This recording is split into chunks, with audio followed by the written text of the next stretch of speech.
Halo Fitness Mania, kali ini kita akan bercerita tentang pola makan. Mulut kita adalah sumber kesehatan dan sumber kesakitan. Uniknya, dengan ulah perilaku kita yang tidak peduli untuk mau belajar tentang sehat, apa yang terjadi?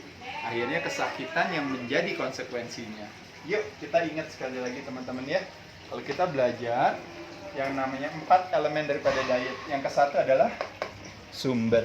Yang kedua adalah penyajian. Yang ketiga adalah jadwal atau timing. Kapan kita makan, dan yang terakhir adalah berapa jumlah yang kita butuhkan sesuai dengan kebutuhan masing-masing. Nah, kalau kita berbicara di elemen kedua, kali ini kita berbicara yang namanya penyajian. Prinsipnya adalah kreatif, ya. Penyajian bisa dengan mentah, bisa dengan rebus, bisa dengan kukus, pepes, bakar, panggang, dioseng, digoreng, dan sebagainya. Kita pilih sesuai dengan preferensi kita, kesukaan kita. Tapi kembali lagi, ini semua kembali lagi kita bisa lakukan tentunya dengan menggunakan berbagai sumber atau bumbu yang alami, ya. Kalau kita tahu teman-teman sekalian, Indonesia itu kaya akan sumber daya alamnya, sumber daya manusianya. Mudah-mudahan nanti kita improve lagi ya. Tapi yang kita terkenal karena kaya sumber daya alamnya. Indonesia dijajah oleh Belanda 350 tahun karena kekayaannya. Nah, kekayaannya itu kadang-kadang dipakai oleh dari pihak luar untuk diambil, dijadikan misalnya obat-obatan, suplementasi, dan sebagainya. Nah, nanti kita harus import ke sana. Kenapa nggak sebenarnya kita lakukan itu sendiri, teman-teman sekalian? Benar nggak? Yaitu adalah dengan menggunakan hal yang alami yang sesungguhnya memang sudah ada di belakang rumah atau di halaman kita. Nah, bukankah itu akhirnya menjadi biayanya menjadi lebih mudah dan lebih murah kalau kita bersedia ya untuk mengeksplor ide tersebut gitu ya, bahwa dengan kekayaan Nusantara ya, kalau kita lihat kuliner Nusantara pun juga sama ya, berbagai bumbunya, penyedapnya, ada yang pertimbangannya sifatnya pertimbangan lebih kepraktisan, makanya kenapa yang artifisial. Tapi kita karena kaya akan sumber daya alam, kita tentu akan fokus kepada segala sesuatu yang alami, semuanya kita ambil sendiri.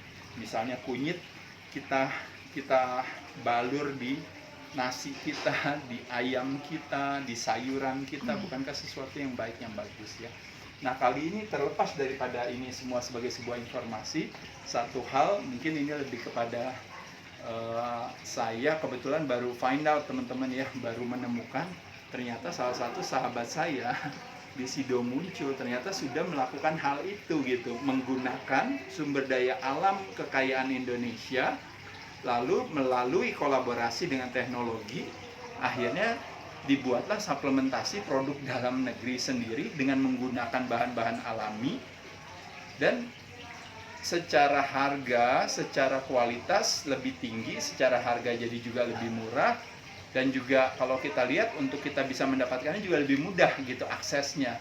Bukankah sesuatu yang menyenangkan? Jadi pada kesempatan ini saya dengan senang hati, nggak ada hubungannya sebenarnya saya dengan produk tersebut, tapi menjadi sesuatu yang saya sebagai salah satu fitness mania yang menghargai yang namanya kekayaan alam Indonesia, saya bersyukur sekali ketika Sidomuncul punya apresiasi itu gitu, yang sama seperti saya terhadap kekayaan alam tersebut. Yuk kita lihat nih, kita lihat ada apa saja. Ada vitamin E ya, ada tolak linu, itu kandungannya nanti teman-teman bisa lihat. Ada minyak kelapa ya. Di sini ada kurkuma atau sari kunyit ya.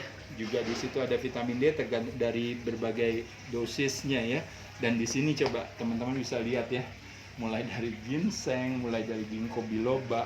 Teman-teman bisa lihat di sini ya. Sari daun sirsak, sari kunyit ya. Sari kulit mangga. Betapa kekayaan alam Indonesia itu kita bisa optimalkan untuk meningkatkan kualitas kesehatan kita. Bukankah sesuatu yang menyenangkan ya? Nanti kita akan bahas ya sebagian atau satu-satu ya. Nanti kita akan berbicara tentang berbagai manfaat-manfaat yang ada. Saya ucapkan selamat buat Sidomuncul yang punya ide memproduksi ini, apalagi di musim infeksi seperti ini akan menyenangkan sebenarnya bagi kita semua untuk bisa mendapatkan tambahan suplementasi yang baik dan sehat, yang mudah dan alami. Bukankah sesuatu yang patut kita hargai? Terima kasih buat Sido muncul, dan sekali lagi teman-teman sekalian ingat 4 elemen ini, dengan kita kuasai 4 elemen ini, kita bisa punya keputusan yang bijaksana dalam kita mengkonsumsikan makanan, sehingga kualitas kesehatan kita akan lebih meningkat, imunitas kita lebih tinggi, sehingga oportunis, kesempatan untuk mengambil kesempatan kepada kita menjadi lebih sedikit. Saya ucapkan terima kasih teman-teman, semoga bermanfaat informasinya.